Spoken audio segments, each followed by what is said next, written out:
Cordial saludo. Quien les habla el suscrito Jonathan Fernando Enciso León, estudiante de Derecho octavo semestre de la Corporación Universitaria Ideas de Colombia, con sede en la ciudad de Villavicencio, departamento del Meta.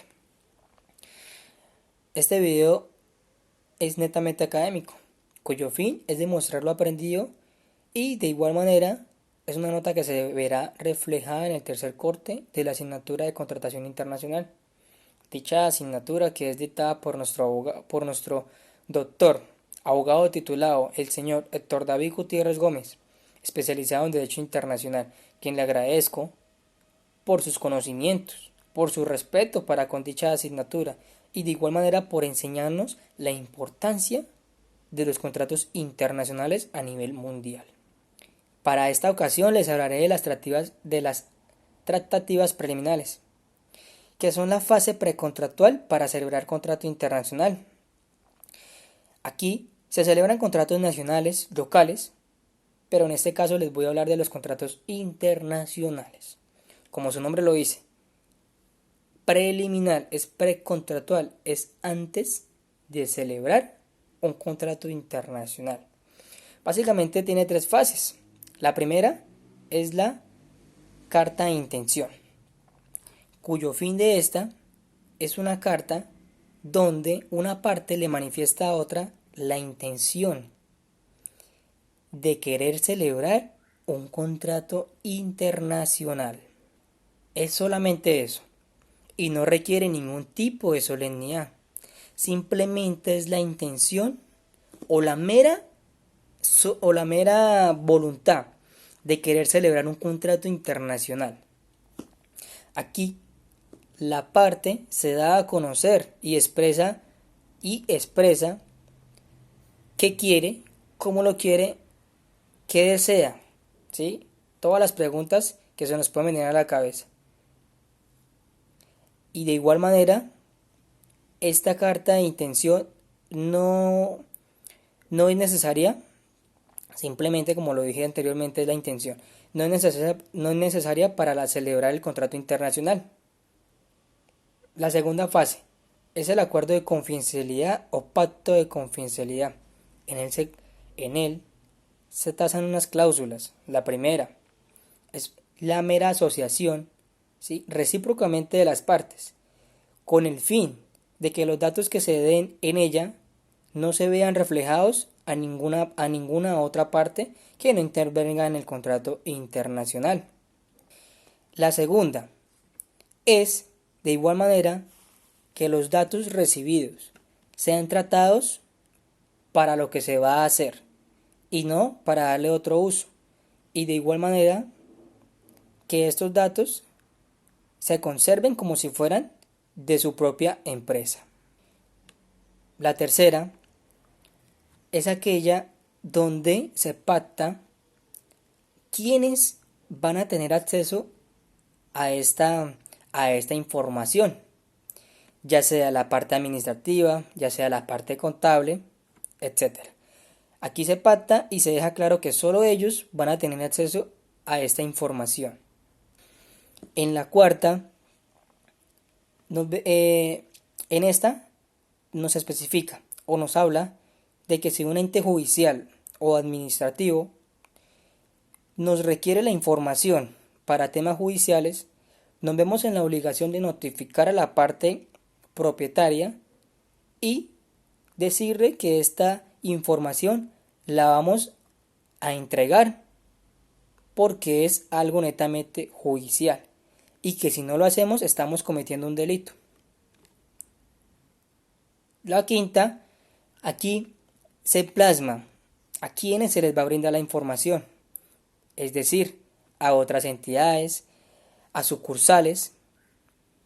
Aquí se va a plasmar quiénes van a tener acceso a dicha información y de igual manera se comprometen a mantenerla para ellos única y exclusivamente. La siguiente es una cláusula de indemnidad a favor. Quiere decir que esta se reflejará si la información se refleja, es decir, se divulga, y esa parte no cumple o no o no se... Es decir, si esa parte divulga la información, estará infringiendo esta cláusula de indemnidad y pues de igual manera tendrá la obligación de resarcir los daños. La última y una de las más importantes es la cláusula penal. Se puede llamar así. ¿Por qué? Porque de cierta manera si la parte incumplida manifiesta o divulga la información, en ella se estipula una cantidad de dinero y se le reflejará a la parte cumplida. También se estipula aquí la competencia. Los árbitros o tribunales los tribunales de arbitramiento por el cual se va a dar este proceso. ¿Quiénes van a tener acceso a él y por cuál o por qué ley se va a dictar o se va a redimir este proceso?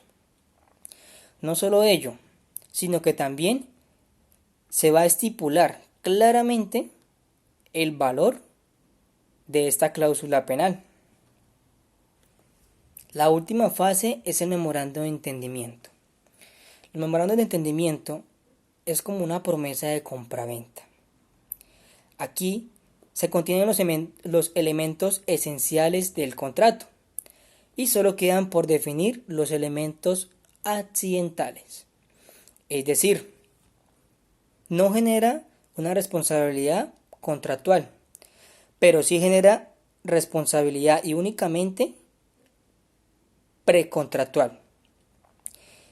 En esta, el docente nos decía que sin importar el título, lo más importante allí, ejemplo, estamos celebrando un contrato de arriendo, título. En la información, en las cláusulas, se estipula un contrato de promesa de compraventa. Es eso lo que va a tener validez. Y van a ser esas cláusulas por las cuales se va a llevar a cabo ese contrato, no el título por el que se encabezó. Para concluir, las partes tienen derechos y obligaciones. Bueno, básicamente eso era lo que les quería informar o decir.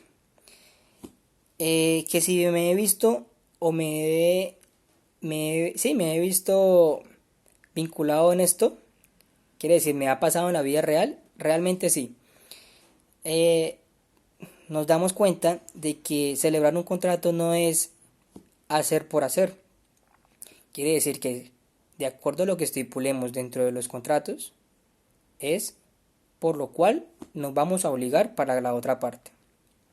Y así sucesivamente para la contraparte. Básicamente, me ha pasado que si no estipulo o que si cuando celebre un contrato lo hago de manera irresponsable, pues me veré obligado a atender y a responder por las cláusulas que se estipulen en él. De antemano yo les agradezco por su atención prestada y espero les guste este video y les sirva para todos. Bueno, feliz tarde.